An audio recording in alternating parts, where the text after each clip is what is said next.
So, good evening, everyone. Welcome back to Tanu Chahar Academy. And today I'm saying that finally your wait is over. जो लोग wait कर रहे थे इस video के लिए जिसमें मैंने कंपाइल किया है all information about Indian air force, तो आपका वेट अभी आज खत्म हो गया है because in this video you are getting everything from history to the most advance thing AMCA. तो आपको बस वीडियो को देखना है, इंजॉय करना है, चीज़ों को समझना है, एमसीक्यूज को आंसर करना है, क्योंकि यहाँ पर आज मैंने थोड़ा फॉर्मेट चेंज किया है, एमसीक्यूज भी बीच में रखे हैं। तो this is going to be a very important video for everyone जो कि एसएसबी के लिए प्रिपेयर कर रहा है, एफएसबी के लिए प्रिपेयर कर रहा है, एंड सिमिलरली जो लोग रिटर्न एग्जामिनेशन के लिए प्रिपेयर कर रहे हैं, for example CDS is there, NDA is there, then CAPF is there and FCAT is there. तो जहाँ पर भी डिफेंस नॉलेज पूछी जाती है वहाँ पे आप इस वीडियो को इजीली रेफर कर सकते हो, क्योंकि यहाँ पर मैंने एग्जाम ओरिएंटेड क्वेश्चंस भी रखे हैं, साथ में थ्योरी भी रखी हुई है, तो वो बहुत शॉर्ट नोट्स के थ्रू आपको मैंने यहाँ पे समझाने की कोशिश की है। So this is going to be video जहाँ पे हम लोग इंडियन एयरफोर्स के बारे में सब कुछ पढ़ने वाले हैं in just one video. Okay, let's get started. We will start with ranks of the Indian air force. तो यहाँ पर इंडियन एयरफोर्स नहीं लिखा गया है, इंडियन एयरफोर्स। तो जब भी हम कभी रैंक स्ट्रक्चर पढ़ते हैं किसी भी फोर्स का, बीट आर्मी और नेवी या फिर एयरफोर्स, तो उसमें हम लोग रैंक्स को हमेशा कैटेगराइज करते हैं। किस बेसिस पे कैटेगराइज करते हैं? On the basis of their basis of the hierarchy. ठीक है, तो जो हायरार्की में जो सबसे टॉप मोस्ट रैंक्स होती हैं वो होती हैं कमीशन्ड ऑफिसर्स की रैंक। ठीक है, दे आर द वंस जो कि मिलिट्री लीडरशिप में शामिल हैं। उसके बाद में द रैंक कम्स, JCOs की जो रैंक होती है वो इसके बाद में आती है। फिर आती है नॉन कमीशन्ड ऑफिसर्स, तो ये हैं जूनियर कमीशन्ड ऑफिसर्स एंड ये हैं नॉन कमीशन्ड ऑफिसर्स। ठीक है, तो junior commissioned officers and non commissioned officers में देयर इज वन थिंग कि non commissioned officers are the backbone, like they are the large, they have a large strength. ठीक है, बाकी इनकी जो स्ट्रेंथ है वो बहुत सबसे कम होती है, इनकी इनकी स्ट्रेंथ थोड़ी कम होती है, बट जो NGOs हैं they are in the large number, and JCOs are working as the link between COs and NCOs। तो कमीशन्ड ऑफिसर्स जो होते हैं, जो भी उनके ऑर्डर्स होते हैं उनको NCOs तक पहुंचाने के लिए, क्योंकि at the and in ground on ground work कौन करने वाला है? NCOs ही करने वाले हैं। जो भी ऑर्डर्स होंगे उनको एग्जीक्यूट कौन करने वाला है? NCOs करने वाले हैं, बट उनके बीच में there should be a link. And ये जो लिंक होती है ये होती है ऐसे एक्सपर्ट लोगों की जो कि काफ़ी एक्सपीरियंस उनके पास में होता है, like because they have this rank after promotions. तो प्रमोशन जो होता है वो एक्सपीरियंस एंड एज के साथ में होता है। तो JCOs जो रैंक होती है वो काफ़ी इंपॉर्टेंट रैंक होती है in any kind of force. तो हम लोग अब सबसे पहले कमीशन्ड ऑफिसर्स को पढ़ेंगे, फिर JCOs को पढ़ेंगे, फिर NCOs को पढ़ेंगे। एंड कमीशन्ड ऑफिसर्स में भी हमारे पास केवल इतनी बात नहीं है कि हमको केवल रैंक्स को पढ़ना है, साथ में जो ये शोल्डर एपिलेट में क्या यहाँ पर स्ट्रक्चर है, किस तरह से जो चीज़ें अरेंज्ड हैं उनको भी पता होना चाहिए। क्योंकि SSB इंटरव्यू में केवल आपसे ये टेस्ट नहीं किया जाता है कि आप मुझे बता दो कि कमीशन्ड ऑफिसर्स की टॉप टू बॉटम रैंक बता दो, ऐसा नहीं होता। देर आर चांसेस कि आपसे पूछ लिया जाए बताओ मार्शल ऑफ इंडियन एयरफोर्स की क्या इक्वलेंट रैंक है इन इंडियन आर्मी। तो this chart is very useful for any kind of reference. ठीक है, तो यहाँ पर देख सकते हो फील्ड मार्शल है equal to marshal of the air force, and ये क्या है? सेरेमोनियल रैंक है या फिर टॉप मोस्ट रैंक है इन कमीशन्ड ऑफिसर्स। सो यहाँ पे हम लोग क्या पढ़ रहे हैं? कमीशन्ड ऑफिसर्स को पढ़ रहे हैं। सो सबसे पहले स्टार्ट करते हैं टॉप मोस्ट रैंक से। दो ये टॉप है एंड ये बॉटम है। ठीक है, एंड बॉटम में अगर हम लोग देखते हैं तो सबसे पहले फ्लाइंग ऑफिसर है, जो कि क्या है? एंट्री लेवल रैंक है in commissioned officers. But top जो रैंक है it is marshal of the Indian air force, and ये जो रैंक है I am saying it is a ceremonial rank. And rare भी लिखा हुआ है। सेरेमोनियल एंड रेयर क्यों लिखा हुआ है? सेरेमोनियल का मतलब है कि ये फंक्शनल नहीं है। ठीक है, ये दी जाती है for the act of valour, for the act of good decisions और गुड लीडरशिप। तो ये अब तक केवल एक ही आदमी को मिली हुई है in Indian air force. Indian army में दो लोगों को मिली हुई है, एंड इंडियन नेवी में किसी को भी ये रैंक नहीं दी गई है। तो इंडियन एयरफोर्स में जिनको ये रैंक दी गई है वो है martial of Indian air force Arjan Singh. 2002 में उनको ये रैंक दी गई थी। एंड फॉर वर्ड थिंग 1965 में जो इंडो पाक वॉर हुई थी उस टाइम पे जो उनकी लीडरशिप थी, जो क्वालिटी लीडरशिप थी उनके लिए, उसके लिए ये रैंक पर्टिकुलरली उनको दी गई। ठीक है, तो केवल एक सिंगल पर्सन है जिनको इंडियन एयरफोर्स में ये रैंक दी गई है, and it is a 5 star rank. ठीक है, 5 स्टार या फिर किसी भी स्टार का क्या मतलब है? देखो हम लोग यहाँ पर सिंपली इनको पढ़ेंगे, बहुत इजी वे में मैं आपको इनको समझना सिखाऊंगी। देखो जब हम लोग पढ़ रहे हैं तो डिवाइड करो आप इनको। सबसे पहले दीज 3, फिर उसके बाद में दीज 2, एंड देन दीज 5। मैंने ऐसा क्यों डिवीजन किया है, तो ये डिवीजन किया है मैंने उनके फंक्शंस पे या फिर उनकी हायरार्की पे। तो सबसे पहले ये जो 5 रैंक्स हैं, they are the flag officers या फिर स्टार रैंक्स हैं ये। ठीक है, स्टार रैंक्स क्यों? क्योंकि यहाँ से जैसे ही आप इस रैंक में एंटर करोगे, इस रैंक में जब कोई प्रमोट होता है तो उसको 1 स्टार मिल जाता है। ठीक है, देन यहाँ पर 2 स्टार मिल जाते हैं, 3 स्टार रैंक होती है ये। ठीक है, ये 4 स्टार रैंक होती है एंड ये 5 स्टार रैंक होती है, यहाँ पे 5 स्टार। ठीक है, ये खाने वाली 5 स्टार नहीं है, ये 5 स्टार रैंक है जो कि सेरेमोनियल रैंक है, हाईएस्ट रैंक है in Indian air force. Similarly Indian army में भी है एंड इंडियन नेवी में भी है। फिर ये जो रैंक्स हैं, ये दोनों रैंक ये होती हैं सीनियर ऑफिसर्स की। ठीक है, एंड ये जो तीनों रैंक्स हैं होती है जूनियर ऑफिसर की। तो जब भी ऑफिसर एंट्री स्टार्ट होती है, ऑफिसर्स की रैंक स्टार्ट होती है, जूनियर ऑफिसर्स उनके पास कम एक्सपीरियंस है, उनकी एज कम है। बाकी सीनियर ऑफिसर्स वो उनसे एज में एंड एक्सपीरियंस दोनों में ज़्यादा है। एंड फ्लैग ऑफिसर्स जो उनके पास स्टार्स हैं, it means they have the experience, they have the qualities, leadership qualities जो कि बाकी लोगों से ज़्यादा हैं। ठीक है, अब हम इनको पढ़ते हैं, इनकी रैंक्स को लाइक वन बाय वन पढ़ते हैं। तो air sorry martial of the air force हमने पढ़ा कि वो केवल एक ही आदमी को दी गई है उसके बाद में। ठीक है, this was the ceremonial rank, तो इसको आप नहीं भी कंसिडर करोगे फिलहाल के लिए तो दैट्स ओके। बट हमारे लिए जो पढ़ना ज़रूरी है which is air chief martial, जो कि प्रोफेशनल रैंक है, या फिर हम कह सकते हैं प्रोफेशनल इनका इसका फंक्शन होता है इन इंडियन एयरफोर्स। प्रोफेशनल क्यों बोल रही हूँ? क्योंकि ये फंक्शनल है, ये सेरेमोनियल नहीं है। अगर इंडियन एयरफोर्स में जब भी आप टॉप लीडरशिप की बात करोगे एंड आप करंट जो चीफ ऑफ एयर स्टाफ की बात करोगे, तो उनकी जो रैंक है वो एयर चीफ मार्शल रैंक है। ठीक है, तो करंट जो एयर चीफ मार्शल है वो है अमरप्रीत सिंह एंड ये हमारे जो इंडियन एयरफोर्स है उसके हेड हैं। तो इनको चीफ ऑफ एयर स्टाफ बोला जाता है and it is a 4 star rank. ठीक है, then comes air marshal, like this is next to air chief marshal, second to air chief marshal. ये एक 3 स्टार रैंक है which is equal to lieutenant general in Indian army. ठीक है, then air vice marshal which is a 2 star rank and it is equal to major general in Indian army. And this is air commodore and this is a 1 star rank and ये brigadier के equivalent है। फिर आती है group captain, जो कि senior officers में हमने इनको डिवाइड किया हुआ है ऑलरेडी। ग्रुप कैप्टन जो है ये कोई स्टार रैंक नहीं है, फ्लैग ऑफिसर रैंक नहीं है, ये सीनियर ऑफिसर्स हैं। तो group captain is equal to colonel in Indian army and this wing commander is equal to lieutenant colonel in Indian army. ठीक है, फिर ये आते हैं जूनियर ऑफिसर्स एंड ये जूनियर कमीशन्ड ऑफिसर्स नहीं है, वो जेसीओज अलग हैं, ये जूनियर ऑफिसर्स हैं। फिर ये स्क्वाड्रन लीडर जो है this is equal to major in Indian army and flight lieutenant is equal to captain in Indian army and flying officer is equal to lieutenant in Indian army. ठीक है, बाकी यहाँ से भी आप इजीली रेफर कर सकते हो फ्रॉम दिस पर्टिकुलर चार्ट। तो इनकी हम लोग अभी शोल्डर एपेलेट्स देखते हैं, उनमें क्या क्या इंसाइन है एंड क्या क्या स्ट्रक्चर किस तरह अरेंज्ड है। ठीक है, क्योंकि this is a very big question and very confusing question for everyone. तो हम लोग पहले फ्लैग ऑफिसर से ही स्टार्ट करते हैं। तो मार्शल ऑफ द एयरफोर्स में एंड बाकी जितने भी फ्लैग ऑफिसर 5 रैंक्स हैं, there is one thing common. क्या चीज़ कॉमन है भाई? आप सब में देख सकते हो कि देर इज वन ब्रॉड पट्टी स्ट्राइप। ठीक है, ये जो स्ट्रिप है, पर्टिकुलर स्ट्रिप, ये सब में है। ठीक है, एंड ये क्या पहचान करवाती है कि ये सारी की सारी रैंक जिनमें एक ब्रॉड स्ट्रिप है वो फ्लैग ऑफिसर्स की रैंक है। ठीक है, तो सबसे पहले ब्रिगेडियर सॉरी एयर कमोडोर में आप देखो केवल एक ब्रॉड स्ट्रिप है। फिर जैसे ही ये प्रमोट होते हैं एयर वाइस मार्शल में, तो इसके साथ में लाइक अब मैं बार बार मैं नहीं बोलूंगी, एक ब्रॉड स्ट्रिप तो है ही, साथ में एक और नैरो स्ट्रिप ऐड हो जाती है। तो ये बताता है कि ये प्रमोट हो गए एयर वाइस मार्शल में।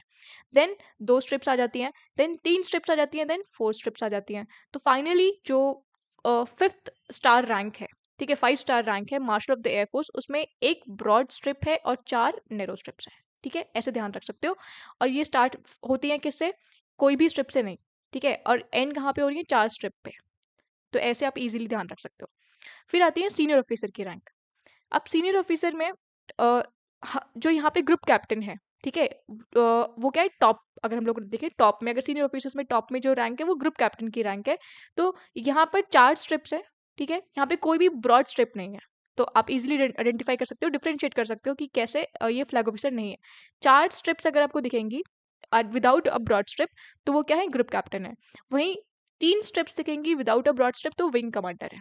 ठीक है, बट जैसे आपको 4 स्ट्रिप दिख गई विद अ ब्रॉड स्ट्रिप तो वो मार्शल ऑफ द एयरफोर्स है, सबसे बड़ी रैंक।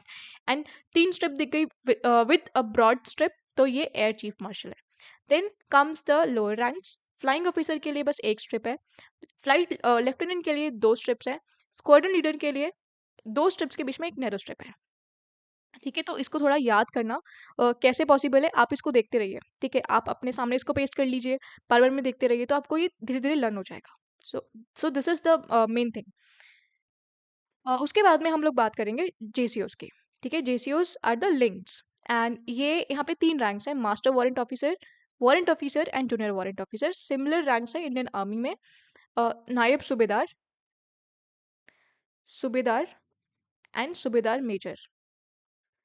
ये जेसीओ रैंक्स हैं, MWO, WO, JWO। एंड ये बहुत ईजी है क्योंकि junior junior warrant officer and master warrant officer, तो ऐसे ऐसे भी आप इजीली लर्न कर सकते हो इनको। फिर आती है एयरमैन रैंक या फिर एनसीओ रैंक्स या फिर अदर रैंक्स। ठीक है, तो ये जो रैंक्स हैं इनमें सबसे टॉप मोस्ट रैंक होती है सार्जेंट रैंक, फिर कॉर्पोरल, फिर लीडिंग एयरक्राफ्टमैन एंड फिर एयरक्राफ्टमैन। ये जो सार्जेंट रैंक है, ठीक है, ये इक्विवेलेंट है हवलदार के इन इंडियन आर्मी। फिर ये जो रैंक है कॉर्पोरल, ये नायक के इक्विवेलेंट है, ये लांस नायक के इक्विवेलेंट है एंड ये सिपाही के इक्विवेलेंट है, सिपाही। ठीक है, तो तीनों जो कैटेगरीज हैं आपको समझ में आ गई होंगी। Now it's time to test yourself.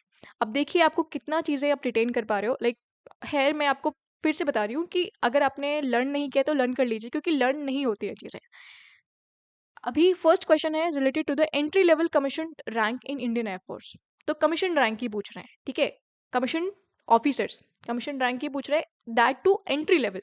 Entry level यानी हम लोग स्टार्ट करते हैं फ्लाइंग ऑफिसर से, जहाँ पे केवल हमें एक स्ट्रिप देखने को मिलती है शोल्डर एपिलेट पे। ठीक है, फ्लाइंग ऑफिसर के बाद में क्या होती है, फ्लाइट लेफ्टिनेंट, उसके बाद में स्क्वाड्रन लीडर, फिर विंग कमांडर, उसके बाद में ग्रुप कैप्टन।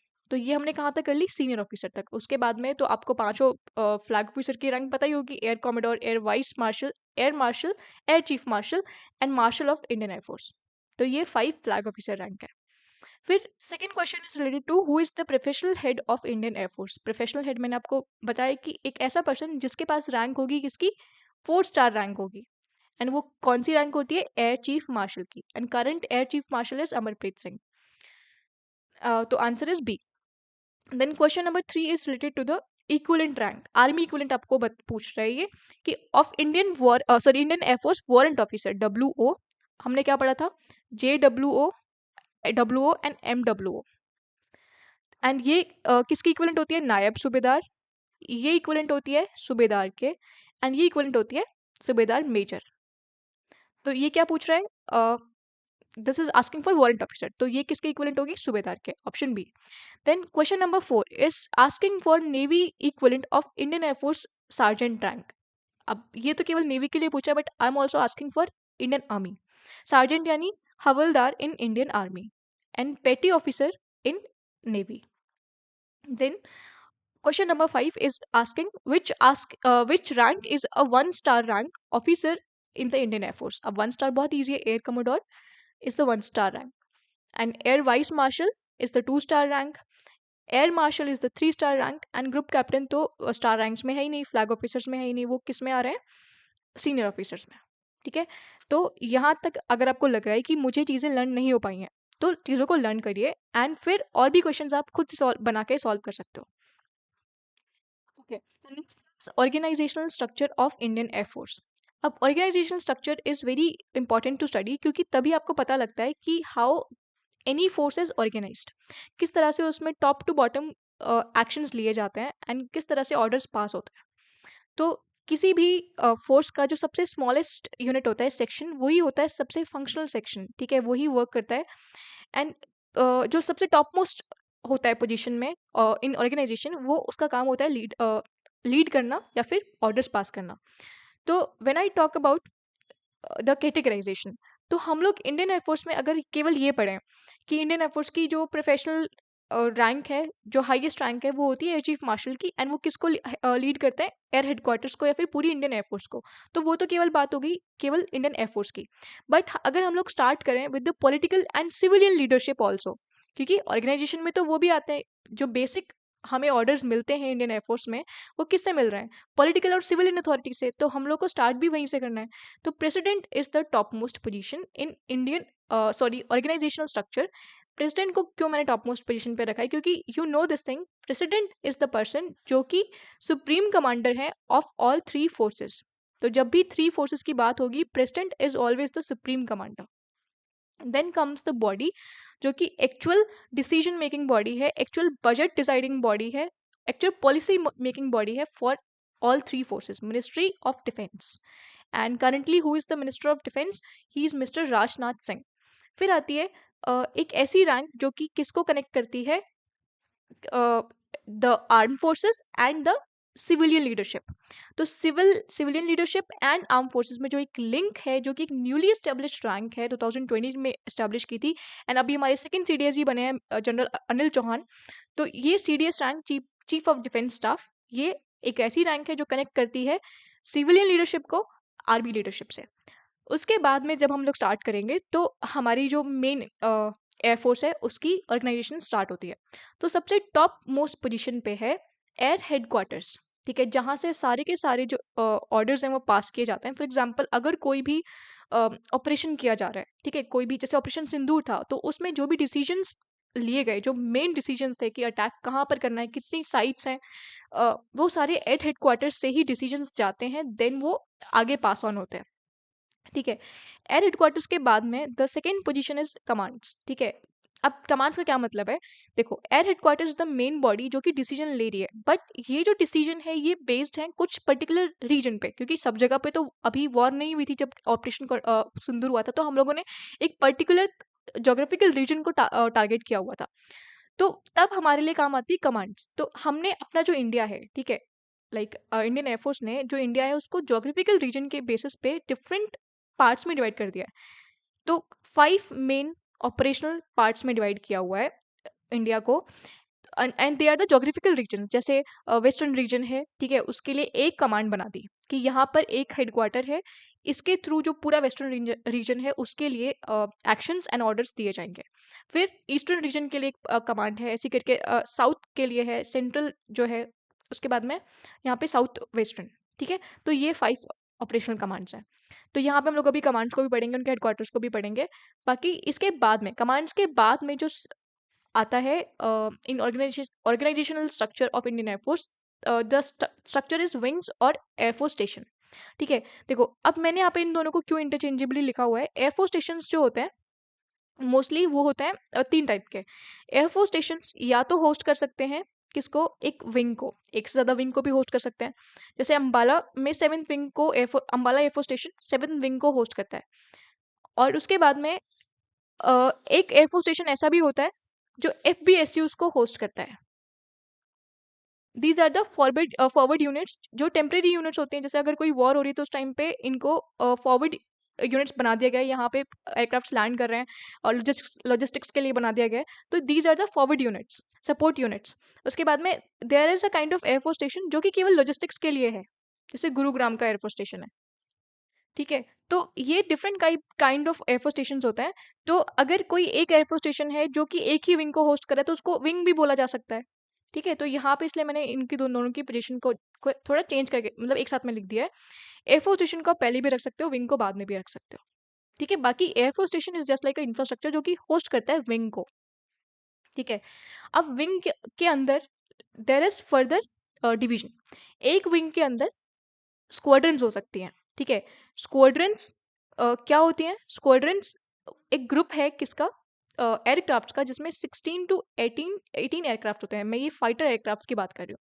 ठीक है, एक स्क्वाड्रन के अंदर 16 टू 18 एयरक्राफ्ट होते हैं। एंड ये एक विंग के अंदर 2 या 3 स्क्वाड्रंस हो सकती हैं। ठीक है, फिर स्क्वाड्रंस को फर्दर, जैसे 16 टू 18 अगर एक स्क्वाड्रन है तो उसमें भी ग्रुप्स बना दिए जाते हैं। उनमें उन ग्रुप्स को बोला जाता है फ्लाइट्स। फिर फ्लाइट्स को भी फर्दर सेक्शंस में डिवाइड कर दिया जाता है। तो this section is the smallest unit in Indian air force and इसमें 2 या 3 एयरक्राफ्ट होते हैं। ठीक है, एक सेक्शन में 2 या 3 एयरक्राफ्ट होंगे एंड वो पार्ट होंगे किसका, एक फ्लाइट का। फिर वो जो फ्लाइट है ऐसी एक 2-3 फ्लाइट्स जो हैं वो स्क्वाड्रन का पार्ट होंगी। फिर स्क्वाड्रन किसका पार्ट होंगी, एक विंग का।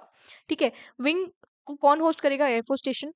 देन ये जो विंग्स हैं वो पार्ट होती हैं कमांड का। जैसे अभी वेस्टर्न कमांड है, ठीक है, like here you can see the western command headquarter, जो कि किस में है? न्यू दिल्ली। इसके अंडर ही आती है 7th विंग, ठीक है, एंड इसको कौन होस्ट कर रहा है? एयरफोर्स स्टेशन अंबाला, ठीक है। अब इसके बाद इस 7th विंग में it is hosting the squadron of Rafale, ठीक है। और ये जो स्क्वाड्रन है, इसके राफेल स्क्वाड्रन के अंदर फर्दर क्या होंगी? फ्लाइट्स होंगी, फ्लाइट्स ऑफ राफेल, फिर उसके बाद में सेक्शंस ऑफ राफेल। तो इस तरह से ये पर्टिकुलरली ऑर्गेनाइज्ड होता है, ठीक है। अब हम लोग जो ये पढ़ने वाले हैं, नेक्स्ट जो पढ़ने वाले हैं, this is going to be very important. तो कमांड्स जो हैं, उनके हेडक्वार्टर्स एंड उनकी जो ऑपरेशनल एरिया है वो आपको पता होना चाहिए। देखो, मैंने आपको बताया कमांड्स किस तरह से बनाई गई हैं on the basis of geographical region. जो इंडिया है उसको डिवाइड कर दिया गया है कि यहाँ से इस जोग्राफिकल रीजन में पर्टिकुलर कमांड हेडक्वार्टर देखेगा। जैसे वेस्टर्न कमांड जो है उसका हेडक्वार्टर है न्यू दिल्ली में, एंड इसको जो ऑपरेशनल एरिया दिया गया है वो पाकिस्तान फ्रंट है, ठीक है। देन ईस्टर्न कमांड, अब देखो यहाँ पे नॉर्दर्न कमांड नहीं है, आर्मी में नॉर्दर्न कमांड है, आर्मी में नॉर्दर्न कमांड उधमपुर में है, ठीक है। फिर ईस्टर्न कमांड कहाँ पे? सॉरी, ये किसको देखती है? चाइना फ्रंट को, ठीक है, जो चाइना बॉर्डर है उसके लिए इसका हेडक्वार्टर कहाँ पे बनाया गया है? शिलोंग में, मेघालय, ठीक है, Shillong it is in Meghalaya. Then central, इसको रिजर्व या बैकअप कमांड भी बोला जाता है कि अगर यहाँ से कोई ऐसी वॉर होती है जहाँ पे हमारे एयरक्राफ्ट्स यहाँ से हमें कम पड़ रहे हैं, तो we need backup. For that हम लोगों ने एक सेंट्रल कमांड बनाई है, रिजर्व कमांड बनाई है, एंड इसका हेडक्वार्टर है प्रयागराज में। देन सदर्न कमांड का हेडक्वार्टर है इन तिरुवनंतपुरम, केरला, एंड ये इंडियन ओशन रीजन को मॉनिटर करती है, ऑपरेशनल एरियाज का वहाँ पे है। Then south western command, it is in Gandhinagar, its headquarter is in Gandhinagar, and ये राजस्थान सेक्टर को देखती है, ठीक है, जो पाकिस्तान का एरिया है जहाँ पे राजस्थान सेक्टर आता है, गुजरात सेक्टर आता है, वो वाला एरिया। अब इसके अलावा मैंने बताया टोटल 7 कमांड्स हैं, ठीक है, टोटल 7 कमांड्स है इंडियन एयरफोर्स में। 5 उसमें से ऑपरेशनल है, जो अपना ऑपरेशनल रोल प्ले करती है, बट उनके लिए, क्योंकि ऑपरेशंस के लिए we need support, and for that we need functional commands. तो ये फंक्शनल कमांड्स जो है ये 2 है, ये सपोर्ट प्रोवाइड करती है to these operational commands. And ये कौन कौन सी हैं? ट्रेनिंग कमांड, जो हेडक्वार्टर्ड है in Bengaluru, and then maintenance command, जो कि हेडक्वार्टर्ड है इन नागपुर। मेंटेनेंस में लाइक लॉजिस्टिक्स एंड रिपेयर इसको देखा जाता है, एयरक्राफ्ट मेंटेनेंस, ठीक है, तो वो कहाँ पे होगी? वो होगी मेंटेनेंस कमांड में। देन ट्रेनिंग, जो पर्सनल ट्रेन होते हैं, ठीक है, एयरमैन ट्रेन हो रहे हैं, बाकी जितनी भी ट्रेनिंग्स हैं उनके लिए ट्रेनिंग कमांड है। एंड ये ट्रेनिंग कमांड एक्चुअली ट्रेनिंग्स को मॉनिटर करती है, उनके लिए ऑर्डर्स पास करती है। बाकी आपको पता है ट्रेनिंग्स तो अलग अलग जगह पे होती है, सारी चीज़ों के। ओके, सो आई थिंक आपको ऑर्गेनाइजेशनल स्ट्रक्चर समझ में आया होगा। Now it's time to attempt these questions. तो यहाँ पे 3 क्वेश्चन है केवल ऑर्गेनाइजेशनल स्ट्रक्चर से। First is about where is air headquarters located. तो एयर हेडक्वार्टर को लीड कौन करता है, फिर चेयर कौन करता है? He is air chief marshal Amarpreet Singh. मैंने करंट आपको बताया, बट बेसिकली अगर आपको बोलना है जनरली, तो एयर चीफ मार्शल रैंक जो होती है वो एयर हेडक्वार्टर्स को हेड करते हैं। एंड इसकी जो लोकेशन है वो है न्यू दिल्ली, ठीक है, Vayusena Bhawan. Second question is which of the following is a functional command of Indian air force. अब फंक्शनल कमांड और ऑपरेशनल कमांड में आपको डिफरेंस पता होगा। Functional command are the supporting commands, 2 commands हैं, एक है ट्रेनिंग कमांड एंड दूसरी है हमारी मेंटेनेंस कमांड, जो कि नागपुर में है। ट्रेनिंग कमांड बेंगलुरु में है। Third is arrange the following in correct descending order. Descending order में पूछा है फ्रॉम बड़ा टू छोटा। तो सबसे पहले यहाँ पे दिया गया है, लाइक हम लोग उल्टा ही अरेंज कर लेते हैं। Like here you can see flights, ठीक है, fourth this is the smallest one. Then the squadrons, ठीक है, फ्लाइट्स किसका पार्ट होती है? स्क्वाड्रन का पार्ट होती है। देन स्क्वाड्रंस किसका पार्ट होती है? विंग्स का पार्ट होती है, एंड विंग्स को होस्ट करता है air force station. Then command is there. तो 1, उसके बाद में this 3, like here you can see 1 3, and then 2 and 4। तो ये ए ऑप्शन इज करेक्ट। तो यहाँ पे आपसे पूछा गया है the order of organisational structure. तो सबसे पहले हमने पढ़ा था कि president is the civilian head, उसके बाद में एमओडी, एक ऐसी बॉडी जो कि डिसीजंस ले रही है, पॉलिसीज बना रही है, बजट डिसाइड कर रही है। फिर CDS is there, then air headquarters are there, then commands are there, 7 commands are there. उसके बाद में विंग्स आर देयर, ठीक है।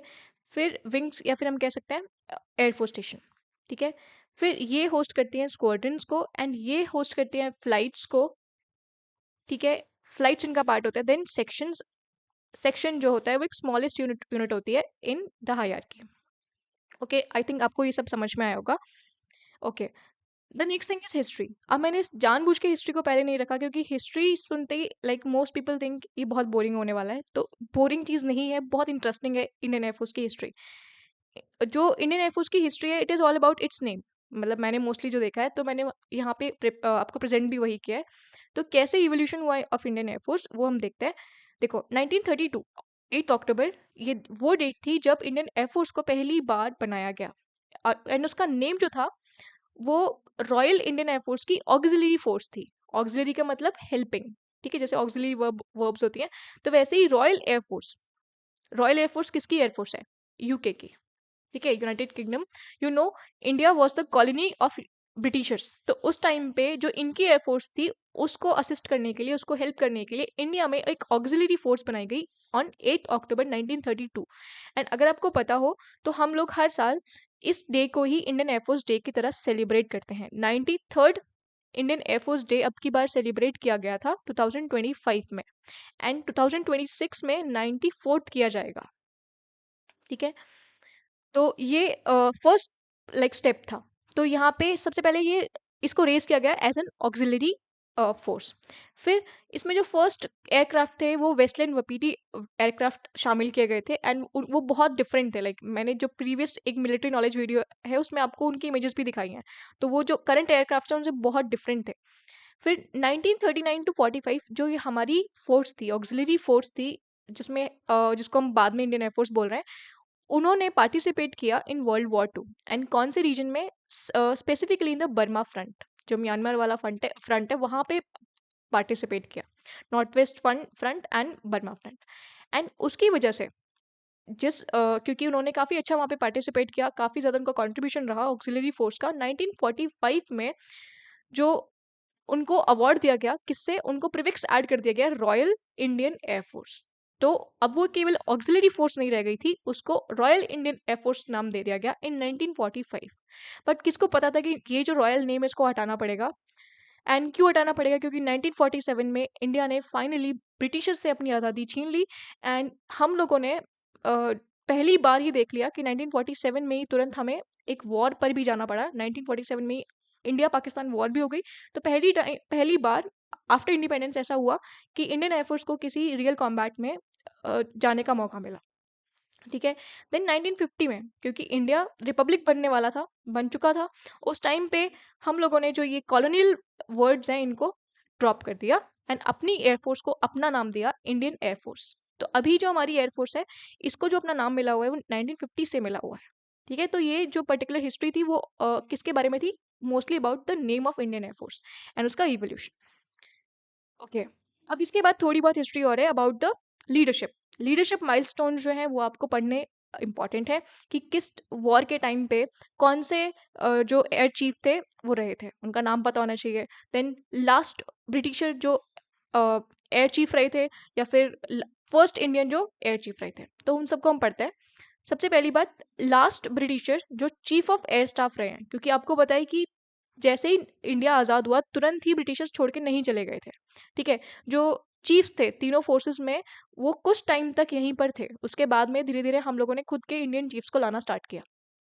तो लास्ट ब्रिटिशर जो चीफ ऑफ एयर स्टाफ थे, he was Gerald Gerald Gibbs, ठीक है। तो ये जेराल्ड गिब्स जो थे, ये लास्ट ब्रिटिशर थे जो इंडियन एयरफोर्स के चीफ थे। फिर फर्स्ट इंडियन जो कि चीफ ऑफ एयर स्टाफ बने, and note this name, Subroto Mukherjee, इनको बोला जाता है father of Indian air force.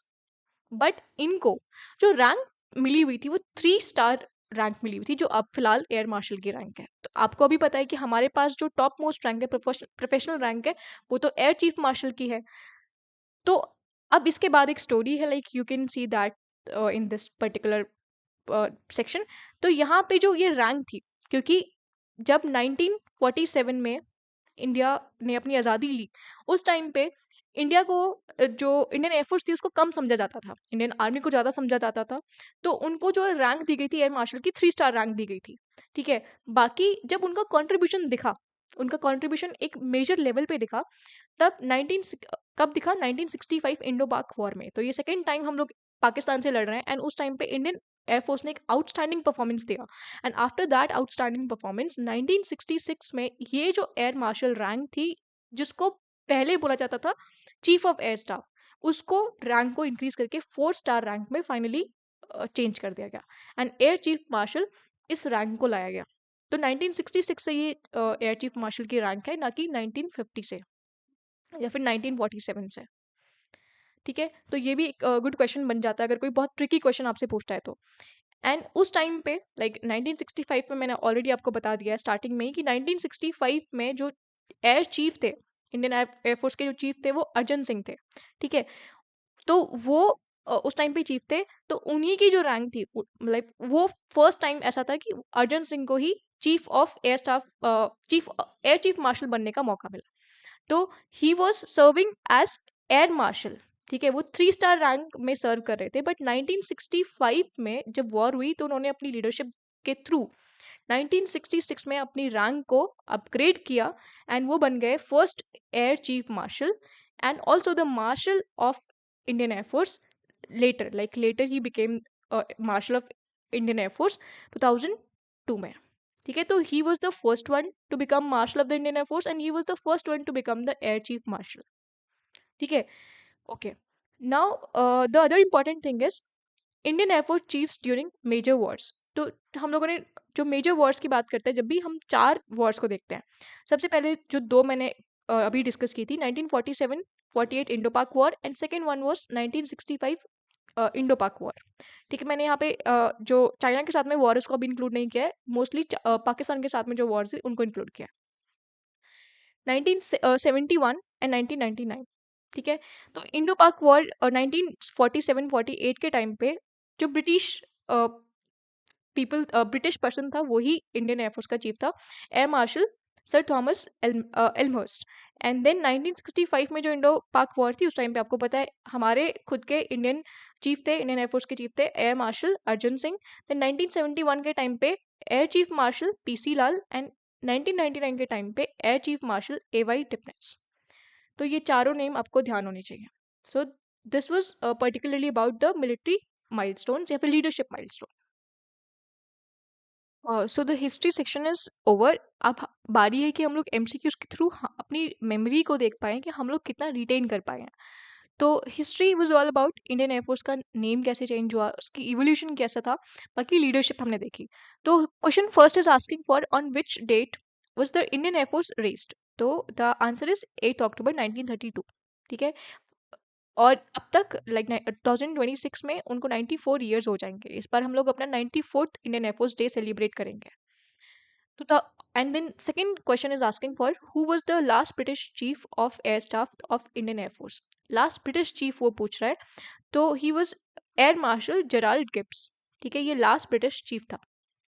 Then question 3 पूछ रहा है कि the rank of air chief marshal was created in which year. तो इट वाज 1966, क्योंकि 1965 वॉर में इंडिया को पता लग गया था कि इंडियन एयरफोर्स की जो पोजीशन है वो एक प्रोमिनेंट पोजीशन है, इंपॉर्टेंट पोजीशन है। तो जिस तरह बाकी फोर्सेस को इंपॉर्टेंस दी जा रही है, बाकी फोर्सेस की 4 स्टार रैंक को टॉप मोस्ट रैंक रखा जा रहा है, उसी तरह से सिमिलरली इंडियन एयरफोर्स को भी 4 स्टार रैंक दी जानी चाहिए। तो 1966 में फाइनली कौन फर्स्ट एयर चीफ मार्शल बने? अर्जन सिंह, जो कि पहले एयर मार्शल रैंक पे सर्व कर रहे थे as the chief of air staff. Then question 4 is asking for who was the Indian air force chief during 1971 Indo Pak war या फिर बांग्लादेश लिबरेशन वॉर। तो he was air chief marshal PC Lal. ठीक है, ये जो थे ये 1947 48 वॉर के टाइम पे थे। ये लास्ट वॉर 1999 जो हम कॉन्फ्लिक्ट बोलते हैं, कारगिल कॉन्फ्लिक्ट, एंड ये 1965। ठीक है, तो ये चारों आपको पता होने चाहिए। Then question 5 is about who becomes the first air chief marshal of the who became the first air chief marshal of the Indian Air Force. So he was Air Marshal Arjun Singh. At the time he was Air Marshal. 1965 में he was Air Marshal, but 1966 में he became Air Chief Marshal. Okay. Now the time is to study the ensign of Indian air force. तो यहाँ पे आप देख रहे हो, this is the flag. And one important thing about this flag is कि इसको अनवेल किया गया था on 91st anniversary of Indian air force. तो पहले ये फ्लैग ऐसा दिखता था, like the first number is the previous flag. अब न्यू फ्लैग ऐसा दिखता है. तो ये जब इसको रेस किया जा रहा है फ्लैग को, तब की ये फोटो है. क्या डिफरेंस है? केवल एक क्रेस्ट का डिफरेंस है. ठीक है, यहाँ पे आपको क्रेस्ट मिसिंग दिखेगा फर्स्ट वाले फ्लैग में, इसको बाद में ऐड कर दिया गया. तो 91st एनिवर्सरी कब थी? अब मैंने बोला 1993 हम लोगों ने इंडियन एयरफोर्स डे सेलिब्रेट किया था 2025 में, तो ये 23 में होगी. ठीक है. कैसा दिखता है ये ensign? Because it is very important for your SSB interview कि आपको पता होना चाहिए कौन कौन सी स्ट्रक्चर कहाँ कहाँ पे प्रेजेंट है ऑन द फ्लैग. सबसे पहले on the top left corner you can see our Indian flag. This shows कि this Indian air force belongs to India. ये कोई पर्टिकुलर सेपरेट फोर्स नहीं है, ये इंडिया को बिलोंग करती है, इंडिया के लोगों को सर्व करती है. Then on the right side there are two thing. Right upper corner में, टॉप कॉर्नर में you can see the crest of Indian air force. ठीक है, हम क्रेस्ट को भी अभी पढ़ेंगे, थोड़ा डिफाइन करेंगे क्या क्या इसमें एलिमेंट्स है. And on the bottom side you can see the roundel. अब राउंडल क्या है? ये वो स्ट्रक्चर है जो हर एयरक्राफ्ट पे आपको दिखेगा. एंड ये सिग्निफाई करता है कि this aircraft belong to India. हर किसी कंट्री का अपना अपना राउंडल होता है जो कि एयरक्राफ्ट पे होता है. यहाँ पे आपको हमारे फ्लैग कलर्स ही दिख जाएंगे. ठीक है, तो ये इंसाइन है ऑफ इंडियन एयरफोर्स. एंड ये इसको न्यूली बनाया गया है 2023 में. Then comes the crest and motto. जैसे बहुत बार क्वेश्चन पूछ ले जाते हैं, मोटो से बहुत बार क्वेश्चन आया है. तो क्रेस्ट कैसा दिखता है? देखो, क्रेस्ट में टॉप टू बॉटम हम लोग चल रहे हैं, तो यहाँ पे अशोक का एम्बलम दिखेगा आपको. ठीक है, उसके बाद में एक रिंग दिख रही है, ब्लू कलर्ड रिंग दिख रही है. इस पे लिखा हुआ है भारतीय भारतीय वायुसेना इन देवनागरी स्क्रिप्ट. देन आपको सेंटर में दिख रहा है एक ईगल, हिमालयन ईगल दिख रहा है, जिसके जो विंग्स हैं वो स्प्रेड है. उसके बाद में यहाँ पे आपको एक रिबन दिख रहा है, एंड इस रिबन पे लिखा हुआ है नभ स्पर्शम दीप्तम. And this is the motto of Indian air force. ठीक है, इसका इंग्लिश में मतलब होता है touch the sky with glory. And ये संस्कृत में इसको अगर हम लोग ट्रांसलेट करते हैं तो इट इज नभ स्पर्शम दीप्तम. एंड इसको लिया कहाँ से गया है? भगवत गीता से, चैप्टर 11 वर्स 24. ठीक है, तो क्रेस्ट एंड मोटो क्लियर होगा, एंसाइन क्लियर होगा. Okay, let's move forward. अब 93rd इंडियन एयरफोर्स डे के बारे में थोड़ी सी बात कर लेते हैं, क्योंकि मोस्टली एफएसबी में आपसे ये पूछ लिया जाएगा अगर आगे कोई एफएसबी होती है नेक्स्ट एयरफोर्स डे तक. अभी 8 अक्टूबर 2026 तक अगर कोई एफएसबी होती है तो आपसे पुराना एयरफोर्स डे पूछ लिया जा सकता है. तो 93rd एयरफोर्स डे में वेन्यू था एयरफोर्स स्टेशन हिंडन, गाजियाबाद. ठीक है, ये लार्जेस्ट कह सकते हैं, बिगेस्ट कह सकते हैं एयरफोर्स स्टेशन है इन इंडिया. देन थीम क्या रखा गया? Indian air force infallible, impervious and precise. Hindi में भारतीय वायुसेना अचूक, अभेद एंड सटीक. ठीक है, ये इस बार का थीम था. एंड इस बार की सिग्निफिकेंस क्या थी? लाइक इट सिग्निफाइज कि इंडिया की जो इंडियन एयरफोर्स है, it has now show it is now become the world's fourth largest air force. तो ये इसका एवोल्यूशन शो करती है, उसको सिग्निफाई करती है. देन हम लोग फोकस कर रहे हैं किस पे? Like this particular day also signifies that we as a country or we as a force is focusing on modernization या फिर इंडिजनाइजेशन. तो हम लोग हर जगह पे, हर अपने एलिमेंट में यही चाह रहे हैं कि मॉडर्नाइजेशन को फोकस किया जाए. हम लोग न्यू एयरक्राफ्ट लाना चाहते हैं, इंडिजनाइज प्रोडक्ट्स को यूज़ किया जाए. हर एयरक्राफ्ट में हमारे खुद के प्रोडक्ट्स जो इंडिया में बनाए जा रहे हैं वो यूज़ किया जाए. So this was all about this Indian air force day. Now let's move forward. Roles of Indian air force. तो नेक्स्ट स्लाइड पे आप रोल्स ऑफ इंडियन एयरफोर्स देख रहे हो. एंड यहाँ पे 6 मेन रोल्स मैंने कवर किए हुए हैं, and these roles are enough for any kind of SSB. तो सबसे पहले, like there are 2 kinds of role. तो हर किसी इंडियन एयरफोर्स में या फिर हम कह सकते हैं किसी भी फोर्स में there are 2 kinds of role. Offensive and दूसरा होता है डिफेंसिव. ऑफेंसिव में जब हम लोग खुद अटैक कर रहे हैं, ठीक है, अटैक क्यों करना पड़ता है? क्योंकि जब सामने वाला बहुत ज़्यादा परेशान कर देता है तो you have to attack. For example operation Sindoor. ठीक है, हम लोगों ने ऑफेंसिव एक्शन उस टाइम पे दिखाया था. Then defensive. अब हमारे ऊपर सडनली किसी ने अटैक किया, या फिर हम लोग नॉर्मली भी अपनी कंट्री को डिफेंड करते रहते हैं through ISR, intelligence, surveillance and reconnaissance. तो डिफेंड करने के लिए भी इंडियन एयरफोर्स का रोल है, एंड ऑफेंसिव के लिए भी इंडियन एयरफोर्स का रोल है. तो ऑफेंसिव में क्या ऑपरेशंस होते हैं? Strike enemy airbases. जैसे पहले से हम लोगों ने एनिमी एयरबेसिस को हमें स्ट्राइक करना है, या फिर एयर बेसिस को छोड़ो किसी भी जगह के हमें स्ट्राइक करना है, फॉर एग्जांपल टेररिस्ट कैंप्स हैं, जो ऑपरेशन सिंदूर है उसमें हमने टेररिस्ट कैंप को टारगेट किया था, देन डिस्ट्रॉय मिलिट्री या स्ट्रेटेजिक टारगेट्स, तो this is saying the similar thing. Then defensive operations, इसमें हम अपनी एयर स्पेस को प्रोटेक्ट कर रहे हैं, ठीक है, हमारी एयर स्पेस में कोई भी एनिमी एयरक्राफ्ट नहीं आएगा एंड कोई भी इलीगली एंटर नहीं करेगा हमारी एयर स्पेस पे, तो that role is defensive role. And हम लोग अगर कोई आता है तो उसको इंटरसेप्ट करेंगे, ठीक है, उसके लिए इंटरसेप्टर्स हैं, हमारे पास इंटीग्रेटेड डिफेंस ग्रिड है और एयर डिफेंस सिस्टम है, तो डिफेंसिव रोल के लिए भी इंडियन एयरफोर्स है। Then technical air support, that is very important, क्योंकि आर्मी जो है वो वर्क करती है ग्राउंड फोर्सेस के साथ में, ठीक है, एंड ग्राउंड फोर्सेस के लिए चाहिए एयर सपोर्ट, क्योंकि अगर सामने like if this is the scenario, यहाँ पे वॉर हो रही है, इस तरफ लोग बढ़ रहे हैं, यहाँ पे एनिमी छुप के बैठा हुआ है माउंटेन में, एंड तो यहाँ पे हमारी इंडियन एयरफोर्स क्या करेगी, इनको स्ट्राइक करेगी, ठीक है, ताकि हमारी जो ग्राउंड फोर्सेस है उनके लिए सपोर्ट मिल जाए। सेम सेम चीज़ हुई थी कारगिल में, दुश्मन यहाँ पे छुप के बैठा था, ठीक है, कारगिल में जो माउंटेन रेंज है, एंड हमारी आर्मी यहाँ पे थी, तो उनके बंकर्स को ख़त्म करना, उनको डिस्ट्रॉय करना, ये हमारी एयरफोर्स ने किया, ठीक है। तो ये बेटर फील्ड स्ट्राइक्स में या फिर जो भी स्ट्राइक्स होते हैं जिसमें ग्राउंड फोर्सेस को सपोर्ट किया जा रहा है, उनको बोल रहा है tactical air support. Then fourth one is airlift या फिर लॉजिस्टिक्स। एयरलिफ्ट क्या होता है कि आप एक जगह से दूसरी जगह पे लोगों को या फिर इक्विपमेंट्स को सप्लाई करो, ठीक है।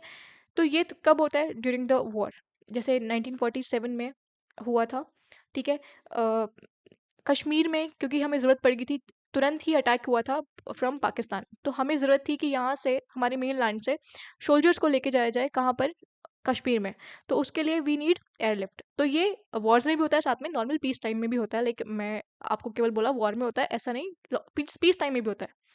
तो किस किस को ट्रांसपोर्ट करने के लिए, ट्रूप्स को ट्रांसपोर्ट करना है, इक्विपमेंट्स को ट्रांसपोर्ट करना है, जैसे टैंक्स हैं उनको दूसरी जगह पे लेके जाना है, सप्लाई कर, और कोई सप्लाई मटेरियल है, ठीक है, देन ये these are the strategic and tactical airlift, ठीक है, स्ट्रैटेजिक भी हो सकती हैं, टेक्टिकल भी हो सकती हैं, they can be of different type. Then HADR, and this is for the peace time role. HADR humanitarian assistance and disaster relief, तो ये क्या, ये तीनों फोर्सेस करती हैं, not just Indian air force, but जहाँ पर इंडियन एयरफोर्स की ज़रूरत है वहाँ पर इंडियन एयरफोर्स करती है। तो जैसे कोई डिजास्टर आया है, ठीक है, उसमें फ्लड्स हैं, साइक्लोन है, अर्थक्वेक है, तो उसमें अगर लोगों के लिए इवैक्यूएशन करना है, किस जगह पे लोगों को इवैक्यूएट करके कहीं लेके जाना है, फिर रेस्क्यू मिशन, अगर रेस्क्यू में कोई ऑपरेशन करना है, तो उसमें भी इंडियन एयरफोर्स काफ़ी ज़्यादा रोल प्ले करती है। एंड ये इसका करंट एग्जाम्पल है ऑपरेशन ब्रह्मा, जब अर्थक्वेक आया था कहाँ पर, म्यांमार में, उस टाइम पे इंडियन एयरफोर्स में इंडियन एयरफोर्स को भेजा गया था for rescue mission. Then surveillance, ठीक है, तो ये एक इम्पॉर्टेंट, कह सकते हैं बहुत इंपॉर्टेंट फंक्शन है ऑफ इंडियन एयरफोर्स, क्योंकि सर्वेलेंस एक ऐसी चीज़ है जो हमें अपने दुश्मनों से बचाती है, एंड वो हमें हेल्प करती है कि कोई भी हमारे एयर स्पेस में एंटर ना कर पाए। तो aerial surveillance is very important, उसके लिए लाइक देयर आर रेडार्स, उसके लिए वी हैव एवेक्स, ठीक है, airborne early warning and control systems. उसके बाद में इंटेलिजेंस गैदरिंग के लिए भी ये इंपॉर्टेंट है कि अगर कोई मिलिट्री बंकर हमारे बॉर्डर के आसपास डेवलप हो रहा है, फिर कोई ऐसी चीज़ है जो हमारे लिए खतरा हो सकती है, जैसे चाइना बॉर्डर में चाइना अगर कोई मिलिट्री इंफ्रास्ट्रक्चर डेवलप कर रहा है, तो for that we need surveillance, we need reconnaissance. तो these are 6 functions of Indian air force, and I think they are clear to you. Okay, now it's time to study our own things जो हम लोग बना रहे हैं, क्योंकि मैंने बात की थी इंडिया मॉडर्नाइजेशन की तरफ फोकस कर रहा है, तो कैसे कर रहा है, क्या चीज़ें हो रही हैं मॉडर्नाइजेशन के लिए। तो अब ये मुझे बताने की ज़रूरत नहीं है कि क्या चीज़ें हो रही हैं, क्योंकि मैंने आपको एक न्यूज़ वीडियो में डिस्कस किया था कि DAC which is defence acquisition council, उन्होंने अभी AON अकॉर्ड किया था, acceptance of necessity. What does that mean, कि हमको नेसेसिटी है, हमें रिक्वायरमेंट है किसकी, 114 राफेल्स की, तो we need more Rafales, because we need कि हमारी जो इंडियन एयरफोर्स है वो मॉडर्नाइज हो, ठीक है। मॉडर्नाइज होने के साथ में एक और रीज़न था कि हमारे पास अभी स्क्वाड्रन स्ट्रेंथ वो डिप्लीट होती जा रही है। स्क्वाड्रन स्ट्रेंथ, स्क्वाड्रन क्या होती है, एक यूनिट जो किसके अंडर होती है, विंग्स के अंडर होती है। एक विंग 2-3 स्क्वाड्रन को होस्ट करता है, ठीक है, जैसे राफेल की एक स्क्वाड्रन है, तो 29 हमारे पास फाइटर स्क्वाड्रन्स हैं, तो ये एक बहुत कम नंबर है, जबकि एक सैंक्शन नंबर जो हमें चाहिए वो 42 स्क्वाड्रन्स का चाहिए। एक सैंक्शन नंबर मतलब ये एक नंबर है स्क्वाड्रन्स का, फाइटर स्क्वाड्रन्स का, जो रिक्वायर्ड है for a two front war. अगर हमारी इंडियन एयरफोर्स के लिए को सामना करना पड़ेगा two front war, China and Pakistan दोनों एक साथ आ गए, तो उस टाइम पे we need 42 squadrons of fighters. To fully protect our country. ठीक है, तो ये मॉडर्नाइजेशन के लिए एफर्ट्स हैं, लाइक तेजस हम लोग बना रहे हैं। ठीक है, उसके बाद में एमका के लिए हम लोग बनाने की कोशिश कर रहे हैं, बनाएंगे भी। तो ये दो प्रोग्राम्स जो हैं, जो हमेशा एसएसबी में पूछ लिए जाते हैं, वो मैंने यहाँ पे इंक्लूड किए हुए हैं। ठीक है, तो सबसे पहले हम लोग तेजस को पढ़ रहे हैं। आप तेजस की इमेज देख सकते हो यहाँ पे। तेजस क्या है, लेट्स स्टडी दैट। तेजस ये क्या है, हमारा खुद का फाइटर जेट है, अपना खुद का फाइटर जेट। एंड ये इसका ऑफिशियल नेम है लाइट कॉम्बैट एयरक्राफ्ट। ठीक है, लाइट कॉम्बैट एयरक्राफ्ट, एंड ये सच में लाइट है। इसकी जो हम कह सकते हैं स्पेसिफिकेशंस में, it is light weight single engine. ठीक है, mind this thing. And multi role aircraft. अब मल्टी रोल का क्या मतलब होता है? It is capable of both ground पे अटैक कर सकता है एंड एरियल अटैक कर सकता है। ठीक है, air to air and ground to sorry air to surface.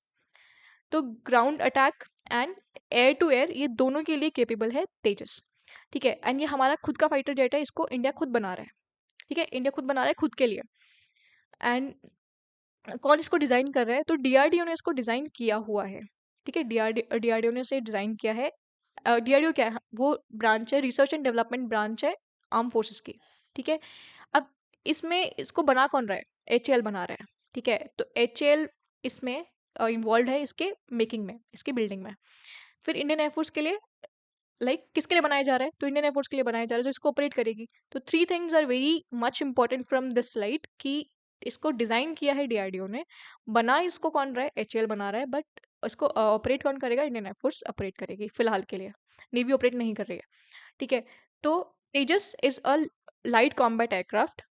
इसका official name light combat aircraft है, हम लोग जो नाम बोलते हैं वो तेजस है। And light weight single engine multi role aircraft है। अब थोड़ी सी टाइमलाइन समझते हैं, कब ये प्रोग्राम स्टार्ट हुआ, कब हमने सोचा कि हमें तेजस बनाना है, क्यों बनाना है। तो मैंने आपको बताया कि हमारे पास 29 स्क्वाड्रन स्ट्रेंथ है फिलहाल में। ठीक है, बट ये अगले साल तक 31 थी, पिछले साल ये 31 थी। दो स्क्वाड्रन चली गई, कहाँ चली गई? रिटायर हो गई। ठीक है, किसकी स्क्वाड्रन रिटायर हुई हैं? मिग 21। चंडीगढ़ में इनकी रिटायरमेंट सेरेमनी रखी गई थी सितंबर में। उस टाइम की न्यूज़ भी मैंने आपको बताई थी ये। तो हमने ये बनाया था पर्टिकुलर, हमारे लिए हमने आइडिया सोचा था कि हम लोग को मिग 21 को रिप्लेस करना है। उसके लिए 1983, बहुत पुराना ये हमारा आइडिया है, प्रोजेक्ट ये स्टार्ट हुआ था उस टाइम पे। एंड 2001 में फर्स्ट फ्लाइट इसने अपनी ली थी। ठीक है, फर्स्ट फ्लाइट के लिए केपेबल हो गया था इन 2001। 2011 में इसको इनिशियल क्लियरेंस मिल गई थी। And 2016 was the year when it was inducted into Indian air force. ठीक है, एंड इंडियन एयरफोर्स में इसका मार्क 1 जो वेरिएंट था उसको इंडक्ट किया गया for the first time in 2016। And 2023 में इसके 83 नंबर में, 83 यूनिट्स इंडियन एयरफोर्स ने ऑर्डर किए, बट इस बार ही मार्क 1 ए ऑर्डर किया। अभी हम लोग उसके वेरिएंट्स भी पढ़ेंगे। तो 2023 वाज द ईयर जब इंडियन एयरफोर्स ने ऑर्डर किया था। कितने? 83 मार्क 1 है। तो 83 बहुत बड़ा नंबर है। ठीक है, 83 आप एयरक्राफ्ट यूनिट्स ऑर्डर कर रहे हो। तो एचएएल बना रहा है इसको, एचएएल अकेला लगा हुआ है, तो एचएएल 8 पर ईयर की कैपेसिटी से बना रहा था इसको। तो 2025 तक भी इसके जो डिलीवरीज हैं वो कंप्लीट नहीं हो पाई। इसीलिए जो हमारे एयर चीफ मार्शल करंट में अमरप्रीत सिंह है, वो बार बार में ये रिएटरेट करते रहते हैं कि एचएएल जो है उसके साथ साथ प्राइवेट कंपनीज को भी मौका देना चाहिए, क्योंकि वो ओवरबर्डनड है। ठीक है, तो एचएएल के साथ में प्राइवेट कंपनीज को भी इन्वॉल्व करना पड़ेगा, ताकि जो हमारी डिलीवरीज हैं वो ऑन टाइम हो पाए। ठीक है, तेजस स्क्वाड्रंस। ठीक है, तेजस स्क्वाड्रंस की बात करेंगे तो देर आर, ऐसा नहीं है कि 83 ऑर्डर किए थे तो वो हमें कुछ भी नहीं मिला है। 83 हमने ऑर्डर किए थे मार्क 1 ए, बट उससे पहले हम लोगों ने, इंडियन एयरफोर्स ने क्या किया था, इंडियन जो ये तेजस है उसके दूसरे वेरिएंट मार्क 1 को इंडक्ट किया था। ठीक है, तो अब हमारे पास अप्रॉक्सीमेटली 40 एयरक्राफ्ट अभी हैं। तेजस जो है अभी 40 एयरक्राफ्ट हैं, 40 यूनिट्स हैं उनकी। एंड ये अप्रॉक्सीमेट नंबर मैं बता रही हूँ, क्योंकि जो डेफिनेट नंबर है वो नहीं अवेलेबल है कहीं पर भी। और उन 40 एयरक्राफ्ट में ट्रेनर्स भी हैं और जो मेन एलसी है वो भी हैं। तो उनकी दो ऑपरेशनल स्क्वाड्रंस बनाई हुई हैं, एक number 45, squadron number 45 and number 18। ठीक है, flying daggers and flying bullets इनको नाम दिया जाता है स्क्वाड्रंस को।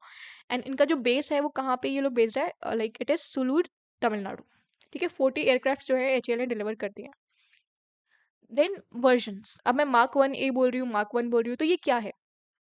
तो जैसे भी कोई एयरक्राफ्ट बनाया जाता है तो उसके वर्जन्स भी आ जाते हैं। ठीक है, जैसे पहले जो एयरक्राफ्ट था उसके अंदर थोड़ी कम कैपेबिलिटीज थी, कम फीचर्स थे। जैसे ही हमने देखा कि इसमें और भी एडवांस चीज़ें लाई जा सकती हैं, तो उसका दूसरा वेरिएंट आ गया, जो मार्क 1 ए हो गया। फिर मार्क 2 में हमने फ्यूचर के लिए और भी सोच लिया कि हम इसमें और भी वेरिएशंस ला सकते हैं, और भी एडवांस सिस्टम्स को ऐड कर सकते हैं। ठीक है, वेपन सिस्टम्स को और भी ऐड किया जा सकता है, तो उस तरह से ये वेरिएंट्स बन जाते हैं। तो जैसे कोरोना के वेरिएंट्स थे, ठीक है, तो मार्क 1 फर्स्ट प्रोडक्शन वर्जन था ये, ठीक है, जिसमें इंडियन एयरफोर्स ने पहले इसको इंडक्ट किया था। फिर मार्क 1 ए, इसमें क्या इंपॉर्टेंट है एंड क्या न्यू चीज़ें हैं, तो इसमें एडवांस आपको देखने का मिलेगा बेटर रेडार। ठीक है, रेडार हमें चाहिए ताकि हम एनिमी एयरक्राफ्ट्स को डिटेक्ट कर सकें। तो एक बेटर रेडार देखने को मिलेगा, इलेक्ट्रॉनिक वॉरफेयर सिस्टम यहाँ पे ऐड किया गया है। ठीक है, एंड बेटर वेपन्स को इंटीग्रेट किया गया है in this mark 1 A. And यही जो वेरिएंट थे इनको ऑर्डर किया गया था बाय बाय इंडियन एयरफोर्स। तो यहाँ पे 2 ईयर डिफरेंट लिखी हुई हैं। I have to confirm this thing. तो अभी आप किसी भी ईयर को यहाँ पे लेके नहीं चलेगा। मैं कमेंट्स में एक पिन कर दूंगी कमेंट, जिसमें आपको मैं एग्जैक्ट ईयर बताऊंगी। ठीक है, देन मार्क 2, ठीक है, this is going to be the future variant. एंड इसमें क्या सोचा हुआ है HAL ने, कि इसमें जो डिज़ाइन होगा उसमें इसको थोड़ा बड़ा बनाया जाएगा, क्योंकि currently it is smaller in size, ये राफेल से छोटा है। Then more powerful, and it will replace the Mirage 2000 and MiG 29। तो ये दोनों भी रिटायर होने वाले हैं, काफ़ी पुराने एयरक्राफ्ट्स हैं, मिराज 2000 एंड मिग 29। इनको भी रिटायर करने के बाद में लाइक वी नीड एयरक्राफ्ट्स, क्योंकि इनकी स्क्वाड्रन चली जाएंगी तो फिर क्या बचेगा। Okay, the next thing is MCQs। हम जल्दी से पढ़ लेते हैं MCQs को, क्या हम लोगों ने याद रखा एंड क्या हम भूल गए। The Tejas programme was launched mainly to replace which aircraft, तो द आंसर इज मिग 21। ठीक है, मिग 21 को रिप्लेस करने के लिए तेजस को 1983 में आइडिएट किया गया था। Then question 2, how many Tejas squadrons are currently operational in Indian air force. तो 2 स्क्वाड्रन्स हैं, नंबर 18 एंड 45, बेस्ड हैं सुलूर, तमिलनाडु। ठीक है, एंड अप्रॉक्सीमेटली हमारे पास 40 एयरक्राफ्ट हैं, जिसमें ट्रेनर्स भी शामिल हैं, तेजस ट्रेनर्स। ठीक है, question 3 is about which organisation design the Tejas aircraft. Design किसके पास था? DRDO। DRDO बना नहीं रहे, उसने डिजाइन किया था। 4, Tejas is classified as which type of fighter aircraft. तो तेजस क्या है? एक light single engine, light weight है, सिंगल इंजन है, मल्टी रोल फाइटर एयरक्राफ्ट है। ठीक है, then question 5 is about Tejas was officially inducted into Indian air force in which year. तो 2016 वाज द ईयर जब इसको इंडक्ट किया गया था in Indian air force. Now the next thing is AMCA. तो तेजस हमने पढ़ा कि it is the effort from India to modernise and to advance its air force. तो मॉडर्नाइजेशन के लिए, इंडिजनाइजेशन के लिए हमारे पास जो ऑप्शन है वो यही है कि हम अपनी कंट्री में एयरक्राफ्ट्स को बनाएं। हम लोग अब तक जितनी भी हमारे पास स्क्वाड्रन्स हैं, हम लोग दूसरों से खरीद रहे हैं। ठीक है, हम लोग अपनी कंट्री में बना के खुद उनको यूज़ करें, that is the very important thing. क्योंकि वॉर्स में अगर हमारे पास अ, खुद की फैक्ट्रीज नहीं होंगी जहाँ पे हमारे एयरक्राफ्ट्स बन रहे हैं, फिर खुद की प्रोडक्शन लाइंस नहीं होंगी, तो हम लोग, ऐसा हो सकता है कि दूसरे कंट्री से जिनसे हम ले रहे हैं वो हमें डिलीवरी ना करें। ठीक है, जैसे अभी हुआ था। तो in that case we need indigenisation, we need modernisation, ताकि हम लोग केपेबल हो पाए अपने जो एनिमीज हैं उनसे लड़ने के लिए। क्योंकि चाइना अपनी एयरफोर्स को ऑलरेडी बहुत मॉडर्नाइज कर रहा है। पाकिस्तान की बात नहीं कर रही हूँ, चाइना की बात कर रही हूँ। वो अपनी एयरफोर्स को बहुत मॉडर्नाइज कर रहा है, उनके पास इवन 5th जनरेशन फाइटर्स भी हैं। ठीक है, तो 5th जनरेशन फाइटर्स की ही बात हम कर रहे हैं। AMCA is going to be our 5th generation stealth fighter. अब जो हमने पीछे पढ़ा था Tejas, it was around 4.54 to, I think 4.5 generation aircraft है वो, एंड हमारे पास केवल 4.5 जनरेशन तक ही एयरक्राफ्ट्स हैं। आप ये समझ लीजिए कि हमारे पास कोई भी 5th जनरेशन एयरक्राफ्ट नहीं है, बट हम उसको बनाना चाहते हैं एंड खुद इंडिया में बनाना चाहते हैं। And this is the model of AMCA. ये होने वाला एक 5th gen aircraft. And 5th gen aircraft केवल कुछ ही कंट्रीज के पास में है, USA, चाइना, रशिया, एंड 2 इसको बनाने की कोशिश कर रहे हैं हमारी तरह, साउथ कोरिया एंड तुर्की। ठीक है, तो let's study what is एमका। एमका is advanced medium combat aircraft. ठीक है, ये इसका फुल फॉर्म पता होना चाहिए, एडवांस्ड मीडियम कॉम्बैट एयरक्राफ्ट। ये इंडिजिनियस होने वाला है, 5th जनरेशन ट्विन इंजन। ठीक है, जो तेजस था वो सिंगल इंजन था, लाइट वेट था, मल्टी रोड था, but this is twin engine. Stealth यहाँ पे ऐड की गई है। स्टेल्थ का मतलब क्या है कि आप एनिमी जो एयरक्राफ्ट्स हैं उनसे छुप जाओगे, ठीक है, हम छुप जाओगे, रेडार से छुप जाओगे, तो आपको आप पहचान में, सॉरी, आप दिखाई नहीं दोगे, तो इजीली आप अटैक कर सकते हो। छुप के अटैक करने के लिए stealth is required. Then multi role fighter aircraft, multi role यानी ग्राउंड एंड एयर दोनों में अटैक किया जा सकता है। एंड यहाँ पे जो इम्पोर्टेंट पॉइंट है, it is this, the year of induction. ऐसा एस्टिमेट लगाया गया है कि 2035 तक, यानी अगले 10 साल और वेट करना पड़ेगा हमें अपने खुद के 5th जनरेशन फाइटर को देखने के लिए, इंडक्ट करने के लिए। तो इंडियन एयरफोर्स पे जो उसका इंडक्शन स्टार्ट होगा वो 2035 में स्टार्ट होगा। लाइक इस ये ईयर वेरी भी कर सकती है। देन अभी मैंने आपको बताया कि 5th जेन फाइटर में लाइक कुछ कंट्रीज हैं, कुछ एलीट कंट्रीज हैं जो 5th जेन फाइटर्स को बना के रख चुकी हैं। जैसे यूएसए, उसके पास 2 5th जेन फाइटर्स हैं, F-35 and F-22। Then China, ठीक है, उनके पास 2 5th जेन फाइटर्स हैं, J-20, and this is the newest one, J-35A।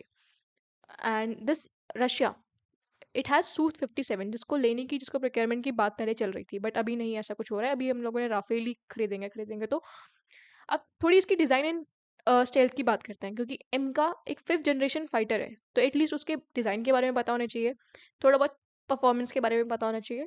Design में मेन कैरेक्टरिस्टिक है स्टेल्थ। अब स्टेल्थ कैसे आएगी?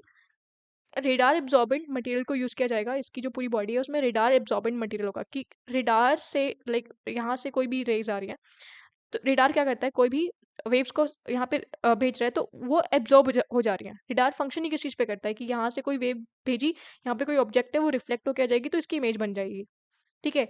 Like it function like that. But अगर क्या हो कि हम इस वेव को एब्जॉर्ब ही कर ले, ये वापस ही ना जाए, तो रेडार इसको पकड़ ही नहीं पाएगा, ठीक है। तो इस तरह से यहाँ पे रेडार एब्जॉर्बेंट मटेरियल को यूज किया जा रहा है for the stealth. Then reduce infrared signature. Infrared signature क्या होता है? Like there are other kind of radars जो कि इंफ्रारेड सिग्नेचर्स को पकड़ता है। इंफ्रारेड मतलब जो हीट है, ठीक है, आपको इंफ्रारेड वेव्स के बारे में पता होगा, जो हीट वेव्स होती हैं। तो अगर कहीं पर भी हीट उनको दिखाई देती है, तो वो वहाँ पर इजीली उनको ऑब्जेक्ट्स को आइडेंटिफाई कर लेते हैं, ठीक है। बट इस एयरक्राफ्ट में हम चाहते हैं कि रिड्यूस्ड इंफ्रारेड सिग्नेचर हो, ताकि वो रेडार्स भी इसको डिटेक्ट ना कर पाए, ठीक है। आप ये रेडार्स कौन किसके रेडार हैं? ये एनिमी रेडार्स हैं, जो अगर रेडार ने डिटेक्ट कर लिया तो वो इजीली हमारे पर अटैक भी कर सकता है, इंटरसेप्ट भी किया जा सकता है। फिर परफॉर्मेंस, ठीक है। अब इसके अंदर सुपर क्रूज कैपेबिलिटी है, यानी ये सुपरसोनिक स्पीड के साथ में फ्लाई कर सकता है without after burner. Normally fighter jets में आपने देखा होगा पीछे से आग निकलती रहती है, तो वो आफ्टर बर्नर्स होते हैं, बट इसमें आफ्टर बर्नर को हटाने की बात की गई है। एंड सुपरसोनिक स्पीड, साउंड से ज़्यादा स्पीड में ये फ्लाई करेगा। देन एवियोनिक्स में इट विल हैव एसा radar, active electronically scan array radar, ठीक है। इसका खुद का रेडार जो है वो एसा रेडार होगा। ये रेडार किसके लिए है? बाकी एयरक्राफ्ट्स को और डिटेक्ट करने के लिए। देन एआई असिस्टेड कॉकपिट, तो पायलट को थोड़ा वर्कलोड को रिड्यूस किया जाना चाहिए, क्योंकि पायलट उस टाइम पे काफ़ी ज़्यादा टेंस्ड कंडीशन में रहता है जब वो किसको फेस कर रहा है? एनिमी को फेस कर रहा है। तो उस टाइम पे एआई के थ्रू उनके वर्कलोड को रिड्यूस किया जाए। नेटवर्क सेंट्रिक वॉरफेयर कंपेटेबल है, जैसे ये किसके साथ में काम कर सकता है? ये कॉम्बिनेशन में काम कर सकता है। जैसे यहाँ पे एक एम का उड़ रहा है, ठीक है, उसके साथ में एवेक्स भी 2 यहाँ पे हैं, तो ये इनके साथ में कंपैटिबल है, ठीक है। यहाँ से अगर ये लोग कोई सिग्नल दे रहे हैं तो it can use that signal. एवेक्स क्या करते हैं? वो आईएसआर में यूज़ होते हैं। They are early warning control systems. तो ये क्या है? यहाँ से जो भी ये लोग इंटेलिजेंस गैदर कर रहे हैं वो एमका को पहुँचा सकते हैं, तो it is compatible for that. Drones के लिए भी कंपैटिबल है ये, ठीक है। देन अब इसमें सिमिलर थिंग जो हमने तेजस में पढ़ी है वो इसमें भी पढ़नी है, ठीक है। तेजस को बनाया किसने था? डिजाइन किसने किया था? डीआरडीओ ने। सिमिलरली अंडर डीआरडीओ इसको डिजाइन कौन कर रहा है? एरोनॉटिकल डेवलपमेंट एजेंसी, एडीए, ठीक है। Again DRDO is the main body, but उसके अंदर भी aeronautical development agency ADA is going to design this particular aircraft. Like उन्होंने ये डिजाइन कर दिया, उन्होंने ब्लूप्रिंट बना दिया है, ठीक है। बाकी अभी एक मेजर न्यूज़ सामने आई थी इन February 2026, कुछ ही दिन पहले की बात है, कि अब एचएएल जो है, क्योंकि एचएएल के पास ऑलरेडी बहुत ज़्यादा बर्डन है। बर्डन किसका है? उसको बनाने हैं तेजस, ठीक है, उसको बनाना है बहुत कुछ। तो उस बर्डन से हटाने के लिए अभी गवर्नमेंट ने क्या किया, जो एक सिंगल पीएसयू अब तक जो लगी पड़ी थी एचएएल, उसके अलावा उन्होंने ऑप्शन दिए कि प्रोटोटाइप मैन्युफैक्चरिंग के लिए जो प्राइवेट कंपनीज हैं वो भी सामने आ सकती है। तो उसके लिए बिडिंग हुई, तो उस टाइम पे कुछ प्राइवेट सेक्टर कंपनीज सामने आई जो इसकी प्रोटोटाइप मैन्युफैक्चरिंग के लिए करेंगे। अब प्रोटोटाइप क्या होता है? It is the initial stage of aircraft development. तो prototype is not the final aircraft but the initial aircraft. ठीक है, उसके लिए टाटा टाटा एडवांस सिस्टम्स जो है, Larsen and turbo, Bharat electronics limited and Bharat Ford के साथ में BEML, ये मिलकर इस प्रोटोटाइप को, अपने अपने प्रोटोटाइप को डेवलप करेंगे। ठीक है, एंड इस बार HAL को इसे हटा दिया गया है। वो प्रोटोटाइप को नहीं बनाएगा, बाद में सामने मतलब जब मेन मैन्युफैक्चरिंग होगी तो उसमें हो सकता है कि वो HAL ही बनाए, बट प्रोटोटाइप जो है वो फिलहाल प्राइवेट कंपनीज को दिया जा रहा है। Okay, so this was like all for this video, particular video part 1 मैं इसको कंसिडर कर रही हूँ, क्योंकि यहाँ पर हम लोग दो चीज़ें नहीं डिस्कस कर पा रहे हैं, क्योंकि ये वीडियो फिर बहुत लंबी हो जाएगी। यहाँ पे हम लोगों ने जो एयरक्राफ्ट्स है ऑफ इंडियन एयरफोर्स जो हमने डिस्कस नहीं किया है, साथ में weapon system which is very important, कौन कौन से हमारे पास मिसाइल्स हैं, एयर डिफेंस सिस्टम कौन सा है, तो वो सब चीज़ें पढ़ना बहुत इंपॉर्टेंट है, उसको हम लोग कवर करेंगे इन द पार्ट 2 वीडियो। तो एयरक्राफ्ट्स एंड वेपन सिस्टम यहाँ पे हमने कवर नहीं किए हैं, we will cover it in the next video, and वो नेक्स्ट वीडियो इन्हीं पर होने वाली है, पार्ट 2 वीडियो। सो अब तक अगर आपने देखी है video, I am really thankful, आप लोगों ने बहुत सपोर्ट किया यहाँ तक देखकर, एंड आगे भी आप लोग इस ऐसे ही पढ़ते रहिए एंड सपोर्ट करते रहिए। अगर आपको वीडियो अच्छी लग रही है तो आप लाइक भी कर सकते हैं, चैनल को सब्सक्राइब भी कर सकते हैं, एंड अगर आपको कुछ बोलना है, बताना है, कोई चीज़ नहीं समझ में आ रही है तो आप कमेंट्स का भी यूज़ कर सकते हैं, वहाँ पे कमेंट कर सकते हैं। So we will meet again in the next video, till then bye bye.